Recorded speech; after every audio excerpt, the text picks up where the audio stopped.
Issык көл өрөөнүндө ар кайсы мезгилде жашап өткөн, эл камын ойлоп, аны баарынан жогору санаган, ойчул акылман, чындыктан тайыбаган адилет, кара акылды как жарган калыс, кек санабаган кемеңгер, мезгилинде карапайым элге акылман адамгерчиликтин, даанышмандыктын, билермандыктын кепили болуп, жалпы элдин ынтымагын көздөп, сырткы элдер менен да алака түзүүдө туура багыт берип, бийликке аралашып, саясатта да абройго түшкөн элдик инсандарга аке деген сый урмат наамы эл тарабынан берилген.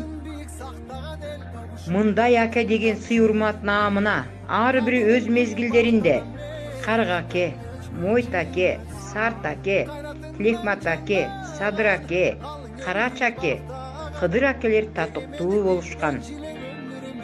Ошондон бери Issык көлдүн жет акеси деп сыймык менен жет акени айтып келебиз. Улуу жаш акыл баш сурасаң Карга акеге бар. Карга аке акылман, алдыны көрө билген, көсөмдүгү жана калыстыгы менен калкына кадыры өткөн, ой чабыты кенен, чечен, эл тагдырын ойлогон, элге жакшылык тилеген жана жакшылык жасай билген инсан болгон.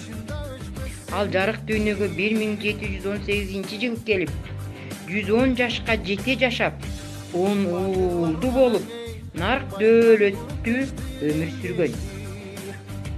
Карга аке 70 жыл түшпөс бий болуп, эл ичинде Каргаби деген ат менен белгилүү болгон.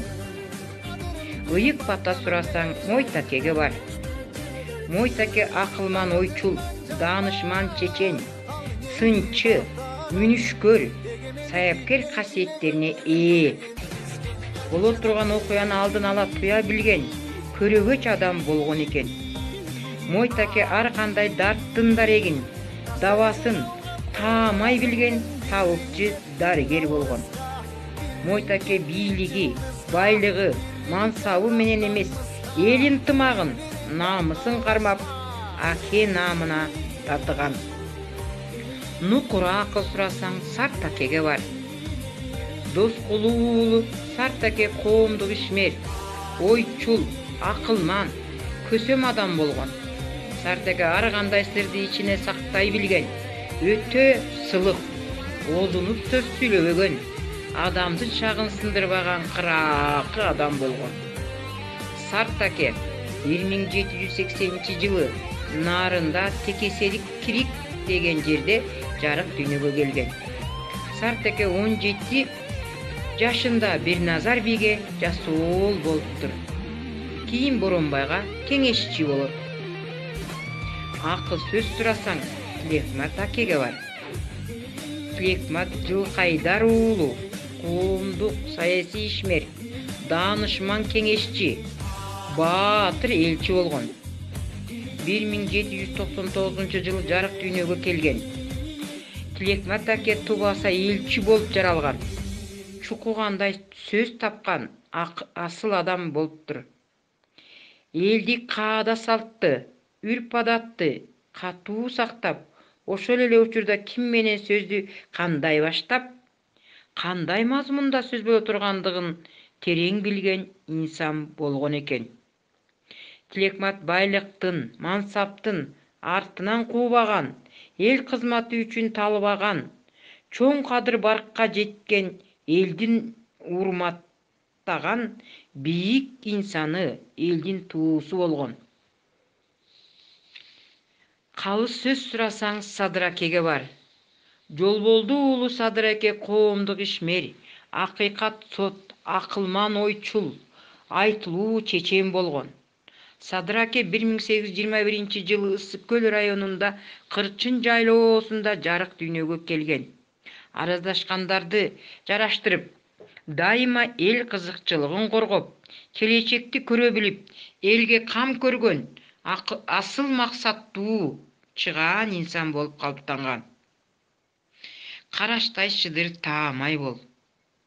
Карач аке жаакта жок чечен, ойлонбой туруп сөз тапкан, касиеттүү адам болгон. Мендегул уулу Карачаке 1837-жылы Аксы өрөөнүндөгү Чолок айылында жарык дүйнөгө келген. Карачаке көп учурда калактын ынтымагы бузулбасын, бечара карттарга оордук келбесин деп журт камын көргөн. Тигил же бул урууларда ынтымак бузулса, аларга кеп кеңеш айтып, ынтымакка чакырган. Эл жыйын өткөрүп, сиздин уулуңуз Жамгырчыны болуштукка шайлап атабыз дешет. Ошондо Карачаке элге кайрылып, ал болуштун жүгүн көтөрө албайт деп Мамбеттин уулу Байзакты шайлатыптыр. Колдогонуң Кыдыры болсун. Байсары уулу Кыдыраке коомдук ишмер, акылман, ойчул, ысык көлдүк акелердин кичүүсү.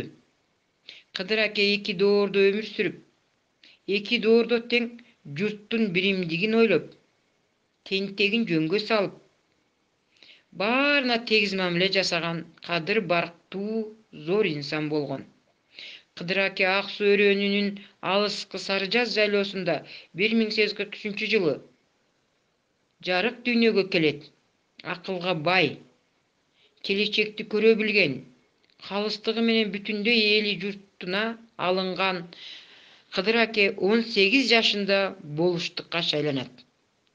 Ошондон баштап анын барк ого бетери жогорулап, кадыры өсүп, элге жасаган калыстык, адилет, кайрымдуулук касиеттеринен улам ал 6 жолу катары менен болуштукка шайланып, 18 жыл өз элинин болушу болуп, сый-урматта ак кызматын өтөгөн.